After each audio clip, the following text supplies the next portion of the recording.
2022년 3월 학력평가 2번 문제 보겠습니다. 어떤 과학자가 수행한 탐구이다 라고 해가지고 연역적 탐구 과정이 나와 있는데요. 자, 이제 가에서부터 한번 분석을 해보도록 할게요.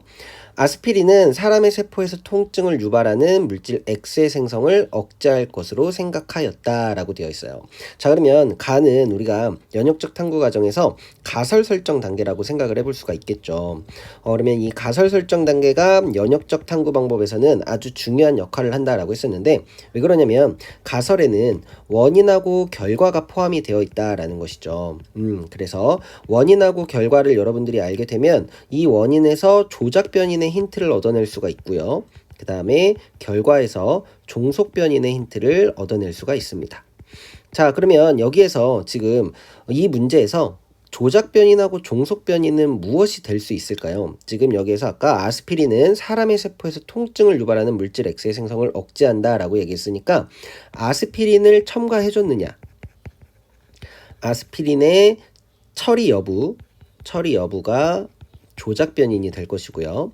그 다음에 이제 그것에 따라서 바뀌는 것이 물질 X의 생성 양이겠죠. 그래서 억제됐는지 그 다음에 억제되지 않았는지 이런 거를 봐야 되는 거니까 여기서 종속 변이는 물질 X의 생성량이 될 것이다 라고 우리가 생각을 해볼 수가 있겠습니다.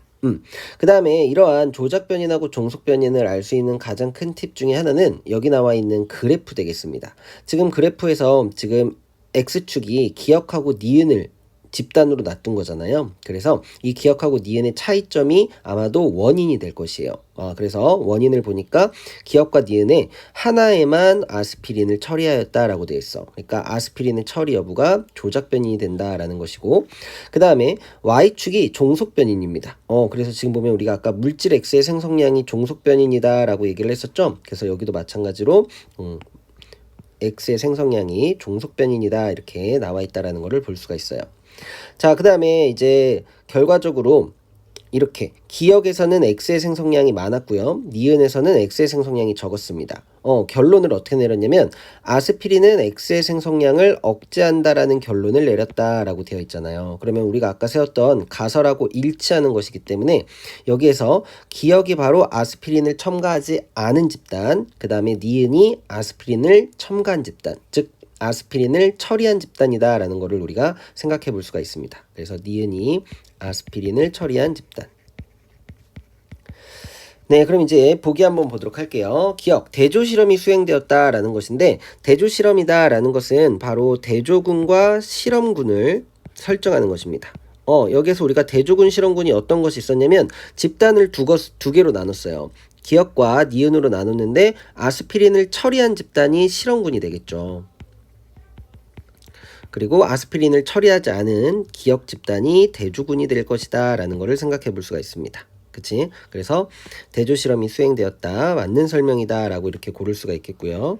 그 다음에 아스피린의 처리 여부는 종속 변인이다 라고 되어 있는데 종속 변인은 물질 X의 생성량이었어요. 그치? 그래서 이건 틀린 것이고 아스피린의 처리 여부는 조작 변인에 해당이 된다 라고 이렇게 고쳐주셔야겠죠.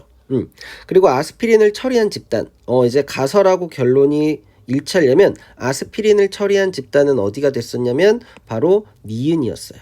그치? 그렇기 때문에 이것은 틀린 보기다 해서 이것을 무엇으로 고쳐줘야 되는 것이냐면 니은으로 고쳐줘야 되는 겁니다. 자, 그러면 기억만 정답이 되는 것이니까 답은 몇 번이다? 1번 이렇게 골라주시면 되겠습니다.